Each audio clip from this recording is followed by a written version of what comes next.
Olá, meu amigo e minha amiga, sejam bem-vindos ao nosso Portal do José, iniciando mais um encontro nesse começo de domingo, um dia em que normalmente nós estamos mais tranquilos, menos pessoas trabalham, mais pessoas acordam mais tarde, é um dia para a gente colocar os nossos afazeres em dia, ou simplesmente para descansar, para ter uma atividade cultural, para encontrar os amigos, os familiares, e também para tomar pé das coisas que estão acontecendo na nossa cidade, na nossa comunidade, no nosso estado, no nosso país e no mundo.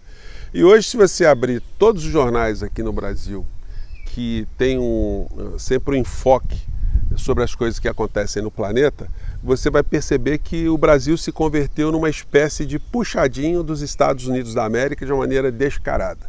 Isso porque todos os jornais estão abordando as eleições nos Estados Unidos, que já começaram, mas formalmente amanhã, que é o dia derradeiro das pessoas irem em massa para a votação naquela democracia que é muito difícil de se explicar do ponto de vista da racionalidade humana.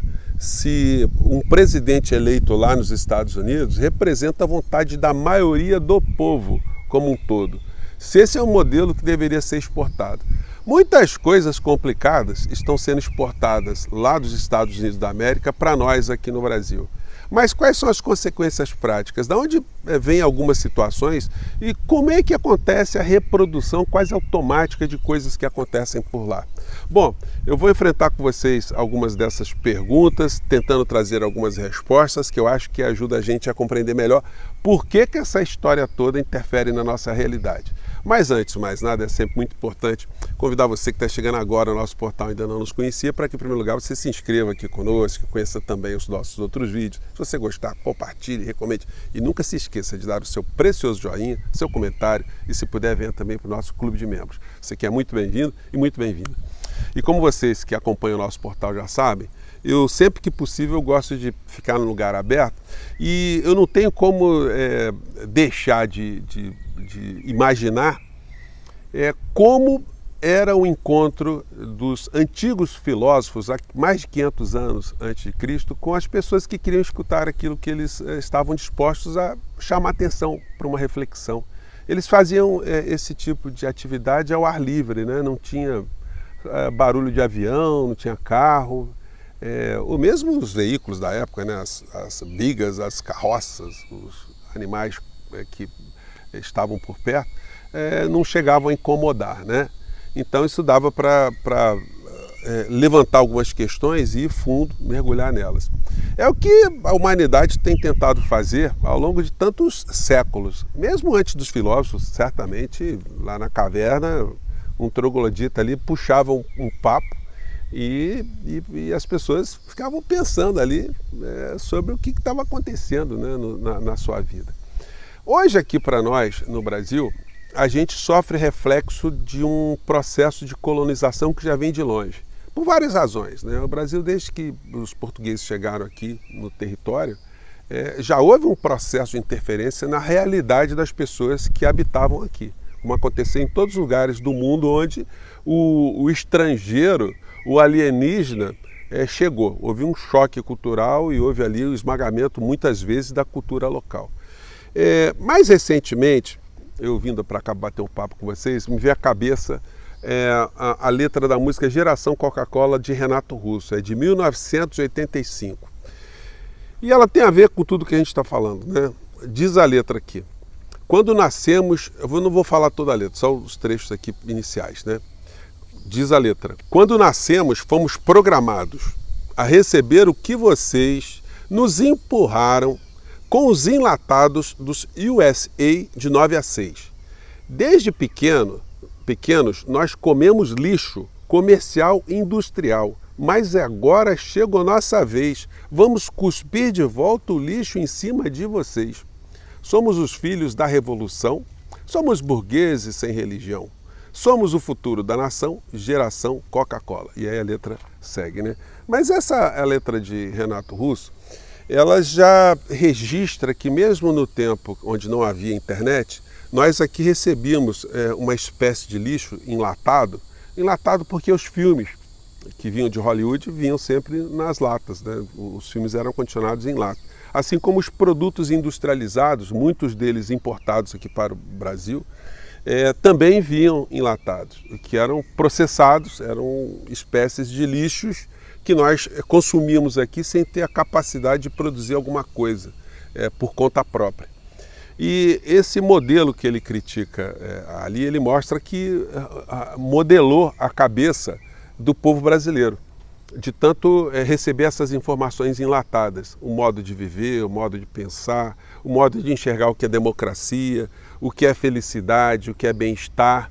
Isso tudo foi puxado para cá.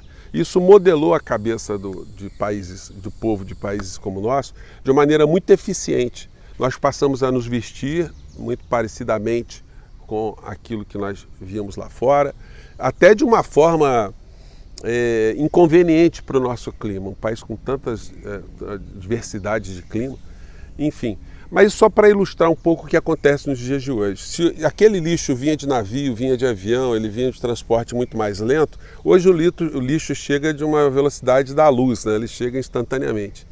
Então o Brasil passou a importar não só o lixo comercial e industrial, a gente passou a absorver também um lixo cultural e um lixo político.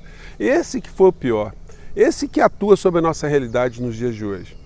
Se os grandes veículos de comunicação reproduzem o lixo que está acontecendo lá fora, aqui dentro, com maior normalidade, pelas redes sociais a gente passou a ter um lixo político, um lixo danoso, extremamente danoso e perigoso, não só para eles lá, mas para o mundo todo, de uma maneira muito mais eficiente. Então, quando a gente vê, por exemplo, que a extrema-direita nos Estados Unidos, ela conseguiu exportar para o Brasil um extremismo de direita também, uma coisa insana, que é insana para eles lá também, né? Como eu já conversei com vocês em encontros anteriores, quando eu comecei a estudar o Olavo de Carvalho. Quando eu estava dando aula, eu comecei a receber alunos, professores, conversando coisas muito estranhas, coisas sem o menor fundamento, e eu queria saber de onde vinha aquilo. E eu descobri que alguns eram alunos do Olavo de Carvalho, que eu não sabia quem era. Me inscrevi também para ser aluno da criatura, para até saber, né, se eu estava errado em muitas coisas que eu estava pensando, muitas coisas que eu estava lecionando, ou se eu estava diante ali de um vigarista que a gente não tinha percebido aí, de um psicopata, um estelionatário. E eu cheguei à conclusão que eram essas últimas questões aí, não tinha nada de intelecto legítimo, sincero no meio do que fazia a criatura.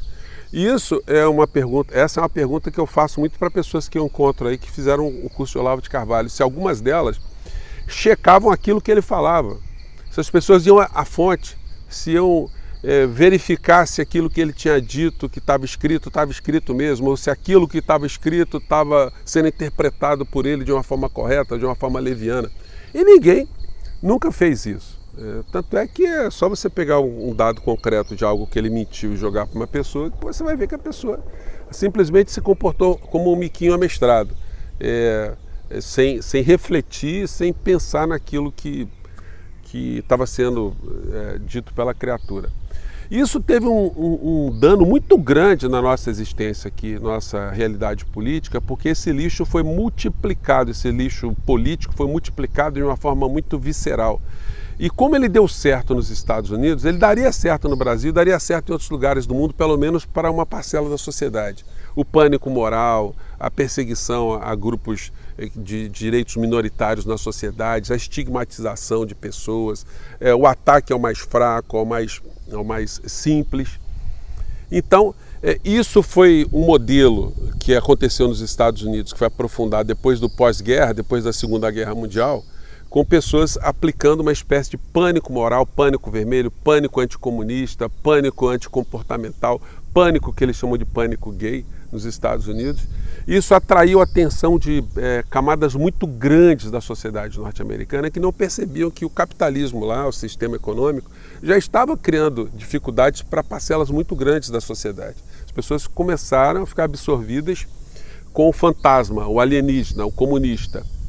E muitos vigaristas se aproveitaram disso. A gente teve nos Estados Unidos um movimento chamado macartismo, né, de um senador, McCarthy, que implementou lá uma cruzada anticomunista.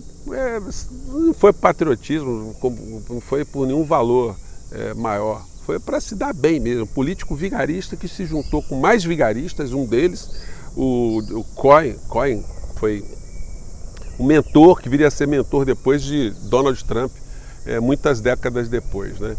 Então, o Olavo de Carvalho, ele pegou esse tipo de estrutura intelectual que fazia com que pessoas se dessem bem nos Estados Unidos e começou a traduzir isso e jogar aqui para o Brasil. O pânico moral, o pânico vermelho, tudo que ele falava, muitas coisas que ele falava, para ser mais honesto, né, ser honesto aqui com vocês, eram coisas que ele tinha lido, que tinham funcionado, tinham causado pânico nos Estados Unidos. Ele pegou aquilo, empacotou, traduziu e mandou para cá. Eu consegui as fontes, escrevi sobre isso nos nossos editoriais aqui, que eu coloco na descrição do nosso vídeo. Publiquei algumas coisas no Twitter e chegou até ele veio, reagiu também, falou um monte também, me atacou, mas, enfim, eu achei que não ia ler, mas acabou lendo também. Mas foi interessante, mas isso dá conta pra gente do que aconteceu aqui, como também vigaristas, oportunistas começaram a absorver esse lixão para se darem bem no campo político e no campo econômico. A figura do Bolsonaro é o maior expoente dessa história toda, porque ele é um ignorante raiz, ele é um apedeuta total, ignorante profundo. Ele nunca tinha defendido o que ele passou a defender de uma forma mais orgânica, de uma forma mais visceral. A família, Deus, pátria, propriedade. Nunca entrou nessa coisa. Isso aí foi um troço que jogaram para ele. Olha, vai nessa linha, repete esses bordões aqui que você vai atingir uma parcela muito importante da sociedade. Isso deu certo. Felizmente nós conseguimos dar uma chacoalhada nessa história, demos uma segurada com a eleição do Lula. Nós conseguimos barrar a ascensão do inferno, a permanência do inferno, não significando que a gente partiu direto para o céu. A gente precisa melhorar muitas coisas no nosso país e esclarecer muitas coisas também. No entanto, a coisa sofreu um freio e a realidade está funcionando, pelo menos para algumas pessoas, como um ensinamento do que aquilo que elas estavam chupando, que elas estavam absorvendo, eram valores mentirosos, eram farsas, porque o Brasil não teve ameaça comunista, Deus não foi ameaçado, a família de ninguém foi dissolvida com o governo Lula e a propriedade também não foi atacada. Então ninguém perdeu absolutamente nada, em absolutamente nenhum campo aqui no nosso país. Muito pelo contrário. A gente analisando com lupa, houve algum ganho para muitas camadas aqui no nosso país. Então são essas questões que eu queria trazer como reflexão para vocês aqui hoje, já alertando que o que acontecerá agora nos Estados Unidos, a disputa de uma eleição no meio desse lixão todo, para o mundo, por incrível que pareça, pode não ter muita influência do ponto de vista de alterações estruturais. Porque se tem uma coisa que quase nenhum autor abordou até hoje, qual a funcionalidade desse processo todo para quem? Quem é que ganha com essa história toda? O conflito de extrema-direita com o resto da civilização, com o resto da racionalidade. Bom, só quem ganha é quem está já ganhando há muito tempo com essa história, quem continua a ganhar mais com essa história toda. Os grandes grupos econômicos nacionais e transnacionais. Quanto mais nós estivermos aí gastando nossas energias entre nós, entre pessoas das classes sociais próximas, quem está no topo da pirâmide está só observando isso. Para eles é indiferente, o jogo está sendo jogado. Para eles tanto faz se vai ganhar Câmara, se vai ganhar Trump, porque os negócios vão continuar prosperando do mesmo modo. Não há nenhum tipo de perspectiva de uma alteração nas desigualdades das classes sociais com essa eleição nos Estados Unidos. Esse fenômeno que está acontecendo lá e que tem influência aqui, para nós deveria servir pelo menos como alguns pontos de partida para a gente refletir bastante o que é que nós estamos consumindo aqui no Brasil, por que essa história existe e onde é que a gente tem que atacar esse problema. Na raiz, com muita informação, muito esclarecimento, muita reflexão e muito desprendimento, né? Muita humildade para falar com as pessoas. Bom, eu fico por aqui, gente. Mais tarde a gente se encontra no próximo Portal do José. Um grande abraço, tenham um ótimo domingo.